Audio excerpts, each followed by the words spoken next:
En ce lendemain de Noël, l'USAP, 13e du classement, reçoit le Castres Olympique, 6e pour le premier match de ce Boxing Days. Et c'est dans un stade Aimé Giral bien rempli avec plus de 14 000 personnes que les deux équipes font leur entrée sur la pelouse. Les supporters sang et or ont logiquement répondu présent pour pousser derrière leur équipe dans ce match important pour le maintien. Dès l'entame, l'USAP se montre dangereuse et se procure une grosse occasion dès la 4e minute. Quelques instants plus tard, le deuxième ligne du CO, Thomas Staniforth, se met à la faute dans un ruck et M. Poit siffle une pénalité.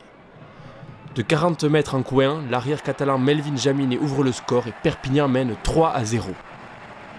Sur ce ballon de récupération, Jaminet décide de relancer depuis son propre camp. L'arrière s'engouffre dans la défense tarnaise, mais sa passe est interceptée par Gaëtan Barlot. Rapidement, le talonneur sert Vilimoni Botitou qui fixe deux défenseurs et passe la balle à Martin Lavaux. L'ancien joueur de l'Aviron fait alors parler sa pointe de vitesse et se montre plus rapide qu'Ecochard et Faas Alele pour aller marquer le premier essai du match entre les poteaux.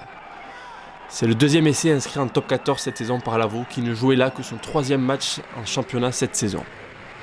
Grâce à la transformation d'Ourda Pileta, le CO mène 3-7, mais les Castrés vont voir l'USAP recoller un petit point après un hors-jeu sur cette action. De plus de 45 mètres, Melvin Jaminet ne tremble pas et permet à Perpignan de revenir au score, 6-7. Juste avant la pause, suite à un ballon rentré dans les 22 mètres et tapé directement en touche par Ourda Pileta, les locaux bénéficient d'une munition intéressante. Lam trouve Chouli dans les airs, puis les Catalans enclenchent un ballon porté. Celui-ci progresse et le talonneur de l'USAP s'en extrait, fait parler sa puissance et rafute Josiah Raisuke pour finir sa course dans l'embut. Ainsi, il permet à son équipe de reprendre l'avantage au score. Jaminet passe la transformation en coin et à la pause, Perpignan mène 13-7.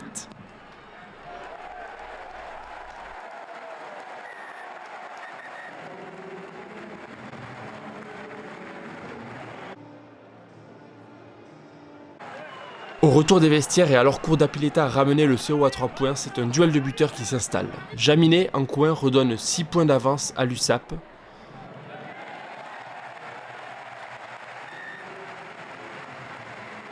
Profitant de l'indiscipline d'une équipe de Castres, ici sanctionnée après une faute dans un moll, l'arrière de Perpignan permet à son équipe de mener de 6 points à un quart d'heure de la fin. Il passe ce coup de pied important qui porte le score à 19-13. Néanmoins, à 10 minutes de la fin, les Castrés décident de taper en touche après une faute plutôt que de prendre les points. Le lancer de Barlot est capté par Thomas Staniforth dans les airs. Les Castrés enclenchent un ballon porté qui est dans un premier temps bien défendu par les avants de Perpignan. Mais le pack du CO se montre patient et progresse petit pas par petit pas. Il désaxe le moll vers la droite. Le ballon porté s'écroule à quelques centimètres de l'embut, puis Levan Chilachava s'empare du ballon pour aller marquer le deuxième essai des Tarnais.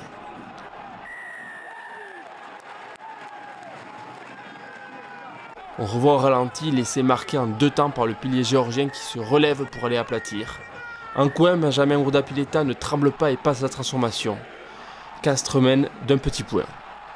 Sur une ultime possession, les sang et or cherchent à obtenir une pénalité afin de repasser devant, mais un en avant de Fernandez vient mettre fin aux espoirs catalans. Le CO s'impose d'1 point à Aimé Giral, 19-20.